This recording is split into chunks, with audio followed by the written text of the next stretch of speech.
25 अगस्त को प्रदोष भौम प्रदोष। सारे प्रदोषों में कामना सिद्धि की प्रदोष अगर मानी गई है तो भौम प्रदोष को माना जाता है, मंगलवार को माना जाता है। मंगलवार के दिन, मंगल के दिन जब प्रदोष पड़ती है तो भौम प्रदोष कहलाती है। और उस दिन जब हम बाबा प्रदोष काल में शंकर भगवान के शिवलिंग पर काली तिल को पीस कर उसका लेपन कर जो कामना कर जल कर सके तो जरूर चढ़ाया जाता है।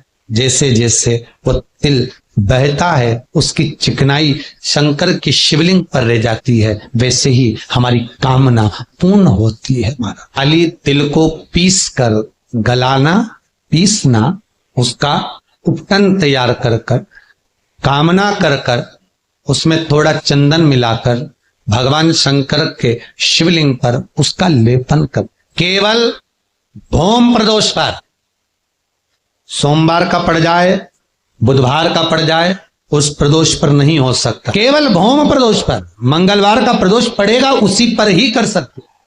सोम का नहीं, बुध का नहीं, गुरु का नहीं, शुक्र शनि का नहीं, केवल फल दे, सुख दे रहा है, आनंद। मंगलवार की प्रदोष की जो प्रदोष पड़ती है वो इच्छा पूर्ति करती है। प्रदोष के दिन गाय के दूध का घी बनाकर उसकी एक उंगली घी की अशोक सुंदरी वाली जगह पर लगाकर, जो व्यापार नहीं चलता हो, दुकान नहीं चलती हो, अशोक सुंदरी वाली जगह पर घृत लगाकर घर के दरवाजे पर या व्यापार के द्वार पर उस उंगली को लगा देना चाहिए। घृत पर होना गाय के घी का, गौ माता। सावन के महीने में प्रदोष का जो दिन आए, 2 प्रदोष श्रावण के महीने के 2 प्रदोष पड़ेंगे। किसी भी प्रदोष पर एक पीपल के पत्ते पर कनेर का पुष्प अपने घर के अंदर रख लीजिए प्रदोष के एक दिन पहले, और प्रदोष वाले दिन उसको बहते हुए पानी में डाल दीजिए। जिंदगी में जो तुम्हारे यहाँ तकलीफ चल रही है, एक उठ रहा है, एक बैठ रहा है, एक बीमार पड़ रहा है, एक ठीक हो रहा है, फिर बीमार पड़ रहा है, फिर ठीक हो रहा है, ये ठीक हुआ, फिर इसको हो गया, फिर इसको कुछ हो गया, फिर किसी को कुछ हो गया, अर्थात शिव का नाम लेकर। और फिर ही ध्यान देना, इस क्रम को करने के लिए आपको तुमरुकेश्वर महादेव का नाम लेना पड़ेगा। कौन से महादेव का नाम बोलना है? तुमरुकेश्वर महादेव, जिन्होंने भगवान शंकर की विरल भक्ति को धारण करा। एक प्रसंग बड़ा सुंदर आता है, पहले भी कहे, अगर आप शंकर जी के मंदिर में जा रहे हो, शिव की आराधना कर रहे हो, शंकर के मंदिर में जाकर पशुपति व्रत कर रहे हो, जल चढ़ा रहे हो, आराधना कर रहे हो, शंकर के मंदिर में अगर कोई गलती भी कर रहा है तो शिव के सामने कभी उसकी गलती को मत बताओ, कभी ही मत बताओ, अरे तूने गलती कर दी, ना ना ना, कभी नहीं। मंगलवार की प्रदोष रोग से मुक्ति देती है। मंगलवार की प्रदोष पड़ती है तो शिव काशी में निवास करते हैं। मान लो आप प्रदोष का व्रत नहीं कर सकते, आप अगर व्रत नहीं कर सकते तो प्रदोष के दिन, प्रदोष काल में शाम का समय सूर्यास्त का कुछ पल, कुछ घड़ी के पहले से लेकर बाद तक का प्रदोष काल के अंतर्गत आप शंकर जी के मंदिर में जाकर 1 लोटा पानी, 5 बेलपत्र भी अगर समर्पित करते हैं तो संपूर्ण प्रदोष का फल आपके भाग्य में हो जाता है। महीनों में, पूरे वर्ष में मंगल का प्रदोष निकाल कर रख लो कि मंगल का प्रदोष इस दिन पड़ रहा है, मंगल की त्रयोदशी तिथि पड़ रही है, प्रदोष व्रत मंगलवार का पड़ रहा है। और जिन लड़का लड़की को मंगल होते हैं, जिन कन्या और वर को मंगल होते हैं, केवल शंकर भगवान के मंदिर में जाकर चौमुखी दिया, 4 बत्ती का दिया आटे का, उसमें घी डालकर लड़की शंकर भगवान के मंदिर में मात्र 7 बार शंकर पे से उतार कर, 3 बार स्वतः उतार कर शिव के मंदिर में रख देती है, उसका मंगल आड़े आता ही नहीं है, मंगल नहीं आता सामने। मंगल प्रदोष व्रत का इतना महत्व है महाराज। श्रावण के महीने में कि प्रदोष, प्रदोष काल में शाम का समय सूर्य डूब रहा हो बस डूबा ही हो, और उस समय पर सूर्य के डूबन के तुरंत बाद बाबा को धतूरे के साथ में बेलपत्री ना चढ़ाते हुए बेलपत्री के वृक्ष के 7 कांटे बाबा के शिवलिंग पर समर्पित करे जाते हैं महाराज, अपनी जिंदगी में अड़चनों को हटाने के लिए। फिर आप जिस व्यापार में उतरे, जिस व्यवसाय में उतरे, जिस नौकरी में उतरे, आप दिल से करें, आपको तरक्की मिलेगी। आप हार नहीं सकते, नीचे नहीं आ सकते, उन्नति पर ही चढ़ेंगे।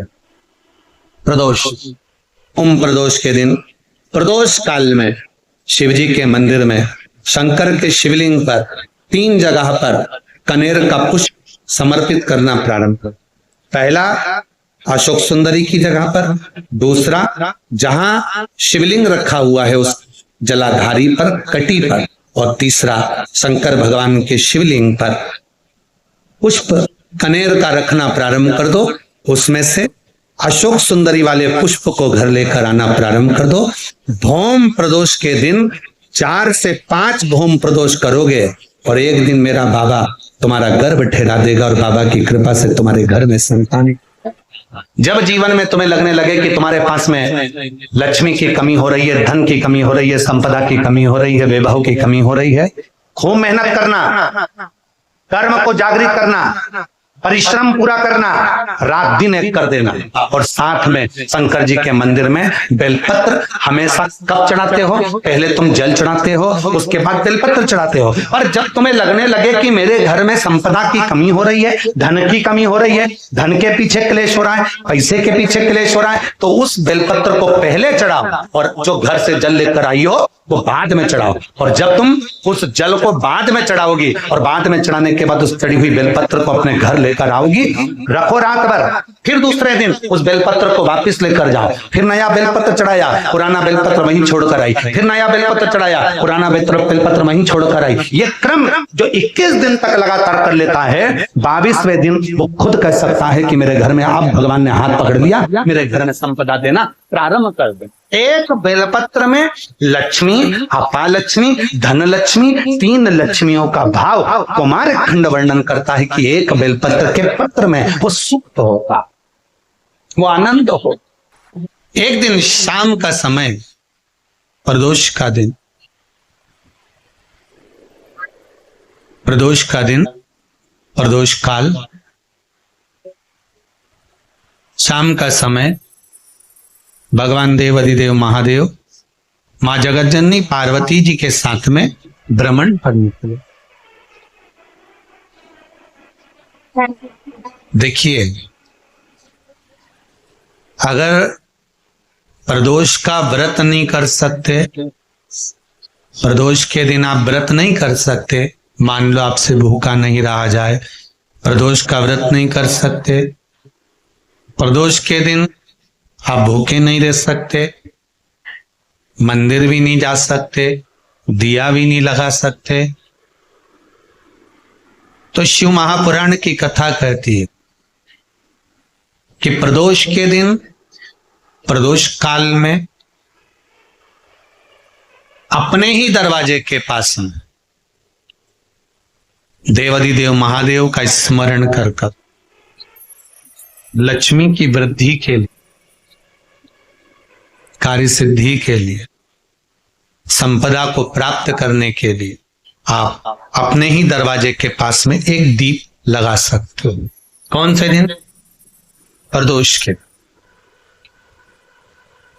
एक बात और अच्छे से समझ लीजिए, जो बच्चे चिड़चिड़े होते हैं, चाहे घर में बेटे हों, बहुएं हों, सास हो, ससुर हो, परिवार में छोटे छोटे बच्चे हों, चिड़चिड़ प्रवृत्ति करते हों या चिड़चिड़ा स्वभाव हो, जरा जरा सी बात में क्रोध आ जाता हो, बोलने का भान नहीं रह पाता हो, शब्दों के बाण चलते हों, तो महाराज प्रदोष के दिन, प्रदोष काल में बेलपत्री के पेड़ के नीचे एक, जो पत्ता आपके पास में हो, पान का मिल जाए तो पान का, पीपल का मिल जाए तो पीपल का, बेलपत्र का मिल जाए तो बेलपत्र का, उस पत्ते पर मात्र थोड़ा सा शहद और 7 दाने चावल के रखकर घी का दिया लगा दो महाराज, और थोड़ा सा जल हाथ की अंजलि में लेकर भगवान देवाधिदेव महादेव का स्मरण कर कर कि इस बेलपत्री के वृक्ष के नीचे माता लक्ष्मी, पार्वती, सरस्वती विराजमान है। इसी बेलपत्री के पेड़ के नीचे मेरे देवाधिदेव महादेव का 12 ज्योतिर्लिंग का स्वरूप प्रकट है। उनका स्मरण कर कर जल चढ़ा दीजिए और उसका स्मरण कर लो जो चिड़चिड़ प्रवृत्ति करता हो, क्रोध करता हो, जिसको बोलने का भान नहीं होता हो, सम्मान नहीं देता हो, अपशब्द कहते हो, उनका स्मरण कर कर आप छोड़ेंगे। एकदम एक प्रदोष करेंगे, दूसरे प्रदोष तक तो आपको कोई दिक्कत ही नहीं। 2-3 प्रदोष कर कर देखिए, बाबा कृपा करें। बच्चों को पढ़ने का कह रहे हो, पढ़ने बैठो पढ़ने बैठो पढ़ने बैठो पढ़ने बैठो, तो एक आध प्रयास बच्चों के लिए भी कर लिया करो कि भाई ठीक है, बच्चे लोग विद्या में प्रबल होंगे।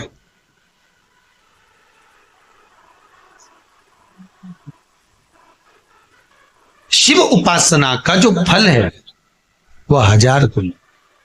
पहले भी कथा में काज फिर कहते हैं, शिव मंदिर में जल बाद में चढ़ाना, शंकर के मंदिर में जाकर पंचामृत स्नान बाद में कराना, शंकर जी के मंदिर में जाकर पूजन बाद में करना, पहले थाली एक और रखकर शिव मंदिर में झाड़ू पोछा या जो बेलपत्री निर्माल्य जो भी रखा हो उतरा हुआ सामान उसको भरकर कहीं एक और जहां मंदिर वाले रखते हो वहां ले जाकर रख दो। झाड़ू पोछा एक बार जरूर। पूजन करने से पहले सबसे पहले सफाई का ध्यान रखो और एक विश्वास रखना, आप मंदिर की सफाई नहीं कर रहे हो, फिर निवेदन करूंगा आप मंदिर की झाड़ू नहीं लगा रहे हो, आप मंदिर की सफाई नहीं कर रहे हो, आप मंदिर में पोछा नहीं लगा रहे हो। जितना हाथ आप मंदिर में फेर रहे हो सफाई के लिए, उतना आपके जीवन में जितना दुख है, जितनी तकलीफ है, जितना कष्ट है, जितनी बीमारी है, उस पर हाथ फेर रहे हो, मंदिर में नहीं फेर रहे हो। नहीं तो सारी दुनिया में जितने मंदिर हैं सारे मंदिरों में ट्रस्टियों ने कुछ ना कुछ लगा के रखा है। स्वीपर आता है साफ करके जाता है, ये आएगा सफाई कर कर जाएगा, पंडित जी होंगे तो बुआरी लगा देंगे, पंडित जी होंगे सफाई कर देंगे। उन्होंने तो पंडित जी को बोल के रखा है कि साफ कर दो, पंडित जी करते भी हैं, पर पहला फर्ज आपका है कि आप मंदिर में आए हो तो पहले आप सफाई करो। क्यों? क्योंकि हम उसका द्वार साफ रखें। आज के समय में तो एक नियम हो गया साहब कि मंदिर में जाते हो तो मंदिर के दरवाजे पर चप्पल उतार के जाते हो, नहीं तो शास्त्र रीति तो यह कहती है कि मंदिर में भगवान सामने बैठा है तो उसके सामने चप्पल भी नहीं उतरना चाहिए। तो कई लोग कहते हैं मंदिर के अंदर थोड़ी ना उतारा, हम तो जीने से भी बाहर एकदम गेट के बाहर वहां उतार, पर सामने तो है ना, सम्मुख में तो है। तुम्हारे यहां अगर 4 लोग दिवाली मिलने आते हैं ना तो तुमने चप्पल रखने का भी स्टैंड बनाकर रखा है, साइड में उतारिए, देहली पर मत उतार देना, थोड़ा साइड में उतारो, सामने से सब आते जाते रहते हैं, सामने उतारो, सम्मुख में क्यों उतार रहे हो?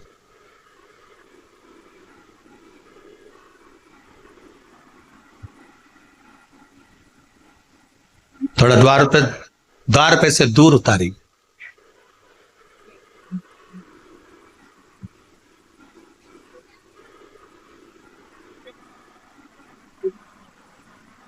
अभी तो कुबेरेश्वर धाम में काम चल रहा है, आप लोग जो दान दे रहे हो आपके दिए हुए दान से निर्माण चल रहा है। अभी तो आप पहनकर जूता चप्पल भी अंदर आ जाते हो, भले दूसरे मंदिरों में चप्पल पहनकर हमने देखा है, आधिकाधिक मंदिरों में ब्रजभूमि पर भी बहुत मंदिरों में लोग अंदर जूता पहनकर चले जाते हैं, पर जब तक बाबा नहीं बैठा तब तक तो आप पहनकर आ रहे हो। जिस दिन बाबा कुबेरेश्वर धाम में आकर बैठ गया उसके बाद वो दोनों गेट पर चप्पल बाहर ही रहेगी। आओ आप कंकर से शंकर जब शरीर से लगेगा तब सुख भोगोगे, आनंद भोगोगे, सुख की प्राप्ति। अपने द्वार पर भी कितना सुंदर लिखा है भविष्य पुराण के अंतर्गत, और विष्णु पुराण में भृगु बाबा का चरण का चिन्ह भगवान विष्णु की छाती पर रहा। भगवान विष्णु की छाती पर भृगु बाबा के चरण का चिन्ह रहा।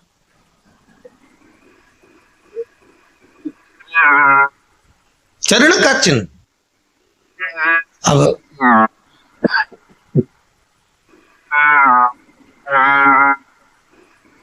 भविष्य पुराण में लिखा है कि अगर हम मंदिर के द्वार पर घर के चौखट के एकदम सामने चप्पल उतार देते हैं, 7 बार दिन भर में से, कितनी बार? 7 बार विष्णु पुराण कहती है ऐसा कोई दिन नहीं होता जिस दिन दरवाजे पर 7 बार लक्ष्मी आकर खड़ी नहीं होती हो। कल एक कथा कही थी आपको कि प्रत्येक मनुष्य के भाग्य में सुख लिखा है, केवल मंथन करना। भविष्य पुराण कहती है 7 बार लक्ष्मी प्रत्येक मनुष्य के दरवाजे पर जाकर खड़ी होती है, पर द्वार पर चप्पल पड़ी होने के कारणवश वो लौट कर चली जाती है। बहुत ध्यान दीजिएगा महाराज, थोड़ा सा आपको बुरा लगेगा, लग जाए, पर शिव पुराण है, जीवन संवार देगी तो अच्छी बात है। जीवन संवार दे तो अच्छी बात है। मंदिर के द्वार पर हम जब चप्पल छोड़ते हैं,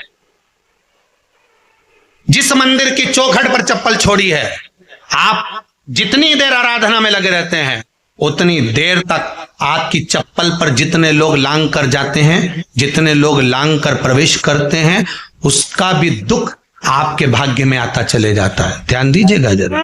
चप्पल का भविष्य पुराण में पढ़िएगा कवि की पादुका का महत्व क्या है, पादुका किस ओर उतारना चाहिए, पादुका को कहां रखना चाहिए, किस जगह पर बुआरी झाड़ू को रखना चाहिए, किस जगह पर चलनी को रखना चाहिए, सुई, उस सुई को जिस हाल में सब बैठते हैं उस हाल में क्यों रखा जाता है? सुई तो इतनी सी है, पर जिस हाल में सब बैठते हैं उस हाल में ना तो झाड़ू रखते हैं, उस हाल में ना चलनी रखते हैं। भैया क्यों नहीं रखते? कारण क्या है कि जिस हाल में सब बैठकर बात करें, आवक जावक की बात हो, व्यापार की बात हो, लक्ष्मी की बात हो, प्रेम स्नेह की बात हो, आपस में बैठकर सब चर्चा कर रहे हो, अगर वहां छलनी होगी, झाड़ू होगी, तो बैठे बैठे बात करने में विवाद चालू हो जाएगा। 15-20 मिनट तुमने बहुत प्रेम की बात करी, अच्छे से बात करी, पति पत्नी बहुत प्रेम की बात कर रहे थे, मालूम पड़े बात करते करते से कब झगड़ा उत्पन्न हो जाए तो समझ में नहीं आया। हमारी बहू को क्या हो जाता है, बैठे बैठे बात करते करते झगड़ा कर देती है, जरा सी बात में झगड़ा चालू हो जाता है। कारण क्या है? जिस हाल में तुम बैठ रहे हो, जिस कमरे में तुम बैठ रहे हो, जिस हाल के अंदर सब बैठकर चर्चा करते, बात करते, चित्त करते, आपस में बैठकर सब लोग एक दूसरे के बातचीत करने बैठे हैं, आए व्यय देखने बैठे हैं, दुकान व्यापार की बात करने बैठे हैं, उस जगह पर भी झगड़े का क्रम कहां से आ गया? एक ना एक का मुंह क्यों फूल गया? कारण क्या था? कोई बात टेंशन क्यों आ रहा है? मतलब उस हाल में या तो चलनी रखी है या झाड़ू रखी है, भले तुमने सोफे के नीचे फंसा दियो, भले तुमने पीछे फंसा दियो, पर पड़ी जरूर है, रखी जरूर है, कहीं ना कहीं पड़ी होगी। क्यों कहते हैं कि जिस हाल में आप बैठ रहे हो, जहां पर आप संपदा की बात कर रहे हो, दौलत की बात कर रहे हो, व्यापार की बात कर रहे हो, व्यवसाय की बात कर रहे हो, उस हाल में अगर कहीं कैलेंडर टंगा हो, कोई सामान ऐसा रखा हो, कोई पर्दा ऐसा लगा हो, कोई चीज ऐसी लगी हो, तो उसमें एक सुई उसमें रख दीजिए। क्यों कहते हैं? हमारे यहां दूल्हा भी जाता है ना, तो उसका जो साफा बनता है या जूता उसको पहनाते हो, उस तक में पिन टच करके भेज देते हैं। बोलो सही है कि गलत है? दूल्हा तोरण लगाने जा रहा है, दूल्हा तोरण देने जा रहा है, तो उसके जूते में भी पिन घुसेड़ कर भेजते हैं, पिन लगाकर भेजते हैं, उसके साफे में पिन लगाकर भेजते हैं। एक भले सुई नहीं लगाएंगे तो आलपिन लगाकर भेज देंगे। क्यों भेजते हैं? उसका कारण क्या? कि लक्ष्मी को लेने जा रहा है, संपदा लेने जा रहा है, और जिसको वो ब्याह करने जा रहा है उसका संबंध सुई और धागे के संबंध जैसा हमेशा सिला हुआ होना चाहिए, उधेड़ा ना जाए, कि चीज ऐसा कटा हुआ नहीं होना चाहिए। एक एक प्रमाण को जरा देखो तो। पर दुनिया के लोग कहते हैं साहब हमारे यहाँ तो सुख नहीं है, शांति नहीं। शांति तुमने भंग करी, कोई दूसरा भंग करा। चप्पल उतार दी दरवाजे पर, मंदिर के द्वार पर। हम तो यहां तक कहेंगे पशुपति व्रत करने जा रहे हो, पशुपति व्रत को धारण करने जा रहे हो, एक सोमवार मत पहनो चप्पल, जब मंदिर जा रहे हो तब दिन भर पहनो, मंदिर जाओ मत पहनो। कोई जरूरी है कि मंदिर पहनने चप्पल पहनना जरूरी है? मत पहनो। मंदिर के द्वार पर जहां भगवान विराजे हैं उसके द्वार पर अगर आपने चप्पल उतारी है आप तो अंदर चले गए, पर जितने लोग लांग रहे हैं उसका मालूम, उसका स्मरण कितना कितना गया। छाता, चप्पल, आसन, मांग का टीका, इसका भी वर्णन पहले कर चुके हैं कथाओं में, आप लोगों ने सुना होगा। छाते का भी वर्णन किया, किसी का छाता बारिश में तुम लेकर आ गए, पानी गिरने लगा, जी जी तुम्हारा छाता देना, छाता तो लेकर आ गए, पर जितने दिन तुम्हारे घर में रखा हुआ है उतना दिन तक हिसाब लगा कर रखना कि 15 दिन रखा तो तैयारी रख लेना, 15 दिन में कितने घंटे हुए, कितने घंटे कितने पल, उतना आपको दुख भोगना पड़ेगा। दूसरे का छाता आया, इसलिए कोई प्राण छोड़ता है, मरता है, तो उसके पद में यही सब चीजें देना पड़ती। क्या क्या बोलते जाओ, छाता, चप्पल, आसन, माला, सब देना पड़ता है। बोलो देते कि नहीं देते? तो क्यों देना पड़ता है? छाता क्या काम का कि छाता देना पड़ेगा?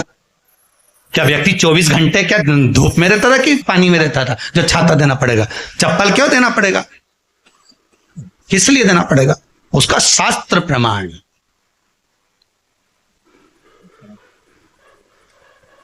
जरा सा राजा परीक्षित ने जरासंध के मुकुट को सिर पे पहन लिया था और बुद्धि बदल गई थी। समीक बाबा के गले में मरा हुआ सर्प डाल दिया था। सही है कि गलत है? केवल मांग का टीका अर्थात सिर पर मुकुट बदला और काम हो गया। बहुत ध्यान देना पड़ता है महाराज, बहुत ध्यान देना।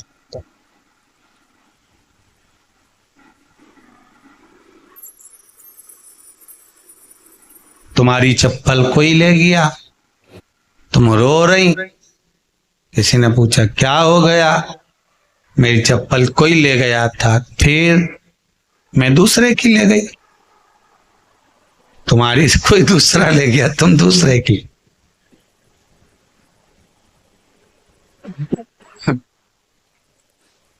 नहीं भाई,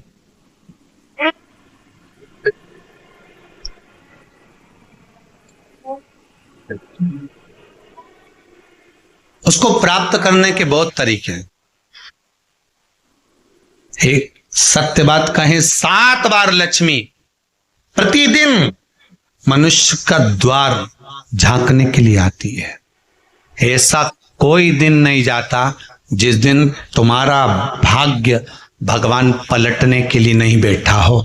वो तो इंतजार करता है कि ये गेंद फेंके और मैं चौका छक्का लगा दूं। वो कहते हैं ना, एक ओवर में कितनी गेंद फेंकते हैं? जम के बोलो।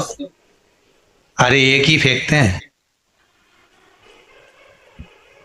एक ओवर में कितनी गेंद फेंकते हैं? एक। वही गेंद बार बार फेंकते हैं ना, गेंद तो एक ही है नहीं। वो तो बार बार गिना है तो 6 बार गिना, तो फेंकी तो एक ही है कि बदल बदल के फेंक दी, पीली नीली हरी गुलाबी? नहीं, एक ही है।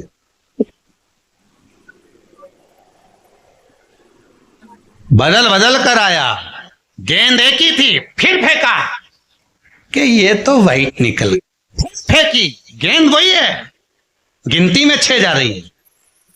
1 साल निकल गया, 1 दिन निकल गया, फिर गेंद फेंकी, अरे साहब एक भी रन नहीं बना, फिर फेंकी, अभी भी नहीं बना, फिर फेंकी तो के बाउंड्री तक तो पहुंच गई है।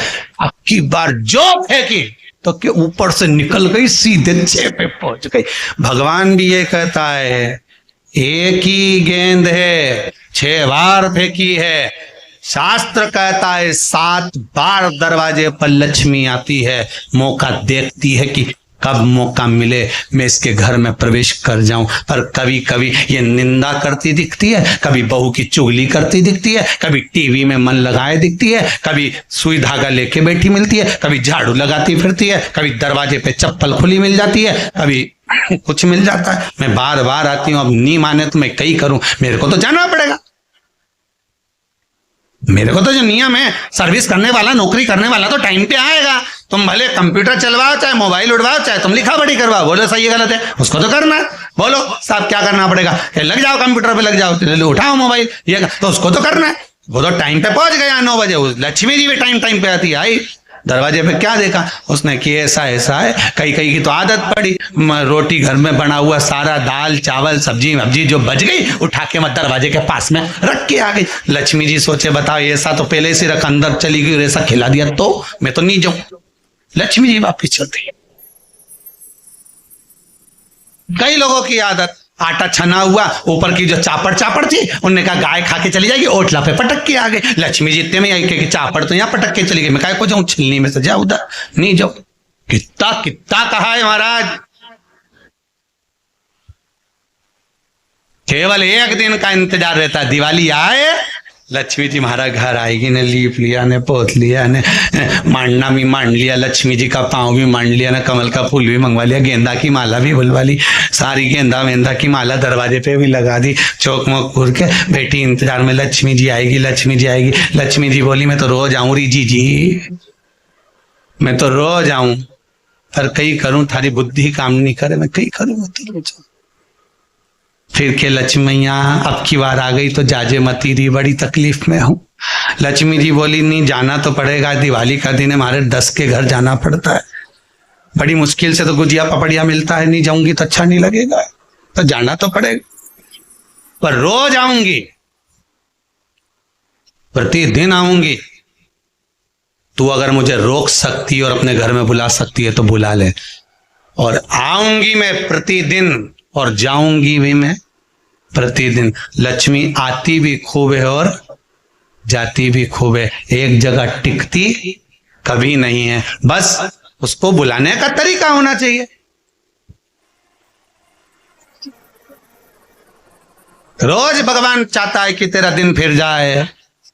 कथाओं में भी आप लोग बोलती हो आंवला नवमी वगैरह की, बोलना जैसे ही का दिन फिर या, ऐसी बोलती हो ना, वो कथा कहानी सुनती हो जब, कैसे बोलते हो कहानी सुनने के समय पे, जैसे ही का दिन फिर यानी वैसा हमारा दिन फेर जे माता, ऐसा कर जे माता। तो माता जी बोले मैं तो रोज का दिन फेरूं तेरा, तो काहे के चिंता करे रही कमला, काहे चिंता करे, मैं तो रोज का फेरू, तू सुधरे तो मैं तो बिल्कुल तैयारी। ब्राह्मण बेलपत्री को भर रहा था, बेलपत्री ब्राह्मण भर रहा था, पार्वती जी ने शिव जी से कह दिया इसके पास कुछ भी नहीं है, आपका भगत है ये, आपका भगत है, इसके पास कुछ भी नहीं है, आप कृपा नहीं करोगे। शंकर भगवान बोले आज प्रदोष का दिन है, प्रदोष काल में ये मेरी सेवा में लगा है। सुनो पार्वती, जितनी बेलपत्र इसने उठाकर रखी है वो बेलपत्र स्वर्ण मुद्रा के बराबर हो जाएगी, तो चिंता मत कर। शिव पार्वती को कहकर चल दिए। शंकर पार्वती बात कर रहे थे, इतने में एक सेठ ने सुन लिया कि जितनी बेलपत्र भर के ले जा रहा है उतनी स्वर्ण मुद्रा हो जाएगी।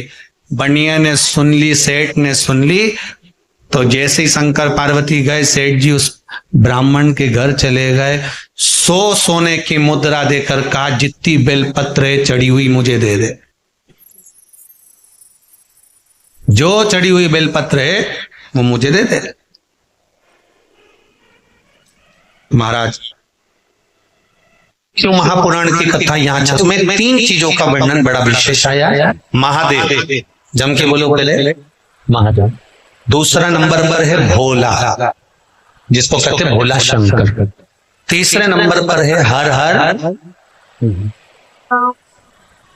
इन 3 उच्चारण को व्यक्ति को, वैसे तो आप कभी भी महादेव बोलो, हर हर महादेव बोलो, भोला शंकर बोलो, मना नहीं है, पर इन 3 उच्चारणों को कहीं कहीं बहुत जरूरी में ले लेना चाहिए। पहला, जब आप किसी कार्य के लिए आगे बढ़ रहे हो और वो कार्य हो ही नहीं रही, बहुत प्रयास कर लिया आपने और वो काम हो ही नहीं रहा, प्रयास कर थक गए, तब घर से जब निकलो तो एक विचार कर निकला, मुख से कहकर निकलना कि आज मैं इस कार्य के लिए जा रहा हूं और मेरे साथ मेरा महादेव जा रहा है। कौन जा रहा है? महादेव जा। वापिस आओगे, ज्यादा से ज्यादा ये होगा 15 दिन, 20 दिन, 25 दिन, 30 दिन लगेंगे। जो कार्य कर कर आए हो उसका रिजल्ट आपके पक्ष में जरूर आएगा, क्योंकि महादेव को आप सांस लेकर जा रहे हो। कोई काम अटक रहा नहीं हो रहा, कोई भी शिवलिंग पर, कोई भी शिवलिंग, किसी भी प्रदोष, 3 नदियों का जल,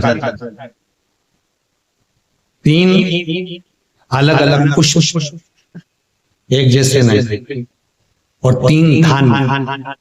धान में मतलब चावल ले लो, मूंग ले लो, चाहे गेहूं ले लो, ऐसे 3 तरह का अनाज, 3 धान, 3 पुष्प और 3 नदियों का जल। सबसे पहले 3 नदियों का जल जो तुम लेकर गए हो, बाबा को एक एक जल अपनी कामना कर कर समर्पित करो त्रिजलेश्वर महादेव के नाम से। फिर 3 पुष्प जो लेकर गए हो अलग अलग, वो बाबा को समर्पित करो, और 3 तरह का जो धान्य लेकर गए हो एक एक दाना वो समर्पित करो। बाबा त्रिजलेश्वर महादेव के नाम से उनकी पूजन कर कर, आराधना कर कर, साधना कर कर, विनती कर कर, नंदी के पास में जब आकर बैठो तो उसमें से एक पुष्प, एक अन्न का दाना, धान्य का दाना लेकर नंदी के पास बैठ जाओ, अपनी कामना करो, प्रार्थना करो, उसको लेकर आ जाओ, और जैसे ही तुम्हारी कामना बाबा पूर्ण करे, फिर वापिस त्रिजलेश्वर महादेव के नाम से 3 नदी का जल। अब की बार जब वापिस करो तो 2 पुष्प नए और 1 पुष्प जो पुराना लेकर आए हो वो, 2 अनाज नए, 1 अनाज पुराना जो लेकर आए थे वो किसी भी शिवलिंग में जाकर त्रिजलेश्वर महादेव के नाम से समर्पित करोगे। मेरा देव अधिदेव महादेव तुम्हारी कामना को पूर्ण। त्रिजलेश्वर कौन से महादेव हैं? त्रिजलेश्वर। और त्रिजलेश्वर महादेव की घुटने का ग्रीस खत्म हो गया है, या घुटने में गैप आ गया है, या कमर में गैप आ गया है, और व्यक्ति को लगे कि मैं बैठ नहीं पा रही हूं, जमीन पर नहीं बैठ सकती, डॉक्टर कह रहा है कि कुर्सी पर बैठना पड़ेगा, नीचे नहीं काम कर सकती, नीचे नहीं बैठ सकती, गुरिया चले गया है, डॉक्टर का इलाज करवाओ, डॉक्टर को दिखाओ, जांचें कराओ, जो बोले वो करो। साथ में एक काम और कर दो, अशोक सुंदरी वाली जगह पर रुद्राक्ष को रखें।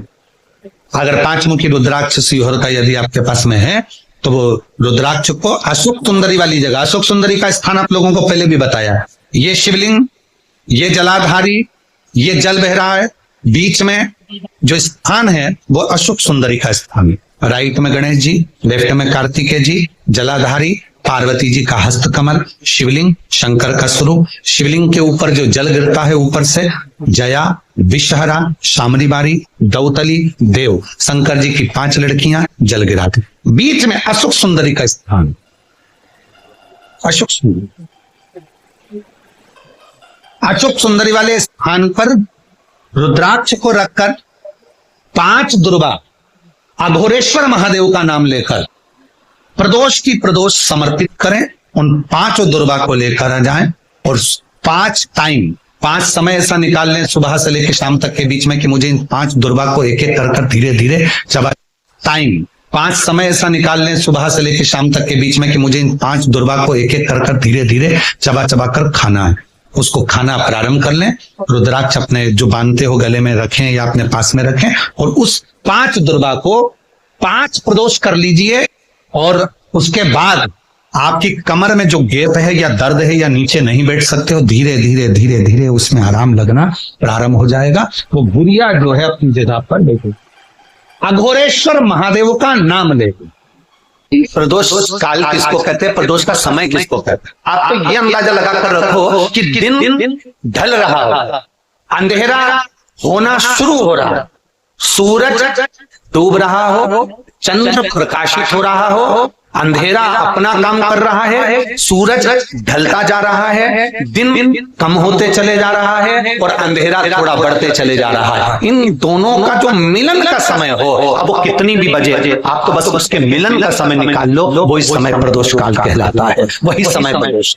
प्रदोष के समय पर अगर मान लो कोई भिखारी से भिखारी व्यक्ति भी है जो ठेला चला रहा है, उसके पास में खाने के लिए कुछ नहीं है, फटे कपड़े पहन रहा है, उसकी जिंदगी में कुछ भी नहीं बचा और कर्जे में लतालूम हो गया, एक चावल का दाना अगर वो प्रदोष के दिन, प्रदोष काल में शाम के समय पर शंकर के शिवलिंग पर चढ़ा देता है तो 3 या 4 प्रदोष में उसका कर्जा चुकना प्रारंभ हो जाता है। प्रदोष का विधान।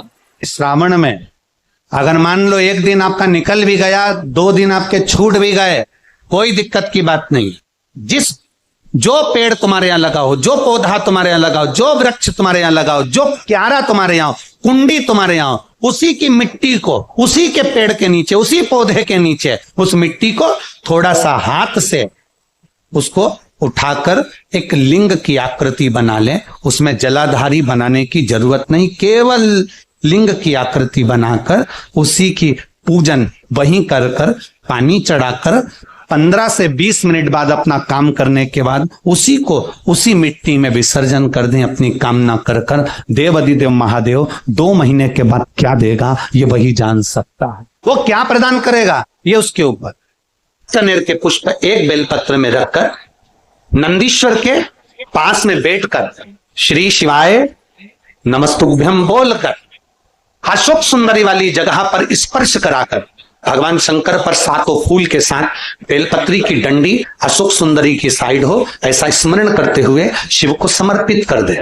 वही बेलपत्री 5 बार नमः शिवाय या पंचाक्षर मंत्र, षडाक्षर मंत्र या श्री शिवाय नमस्तुभ्यम बोलकर वही बेलपत्री 3 प्रदोष, 4 प्रदोष, 5 प्रदोष, 2 प्रदोष, जितने प्रदोष आप चढ़ा रहे हैं प्रदोष काल में, वो बेलपत्री लाकर अपने कक्ष में अपने पूजन वाले स्थान पर रखते जाओ। एक बेलपत्री एक प्रदोष पर लाओगे, अगला प्रदोष आएगा, कितना अंतर पड़ता है आपके भाग्य बदलने में आपको खुद मालूम पड़ जाएगा कि आपकी किस्मत कैसे बदल गई। मेहनत आपको करना है, श्रम आपको करना है, आपको लगाना है। और बेलपत्री और कनेर का पुष्प शिव को चालू करो प्रदोष चढ़ाना। श्री शिवाय नमस्तुभ्यम। भक्तों, गुरु जी द्वारा बताए गए उपायों को आप लोग अवश्य करिएगा। ऐसी ही धार्मिक जानकारियां, कथाएं और उपायों को जानने के लिए आप लोग मेरी चैनल को सब्सक्राइब कीजिए, वीडियो को लाइक कीजिए और कमेंट में हर हर महादेव लिखना ना भूलिएगा।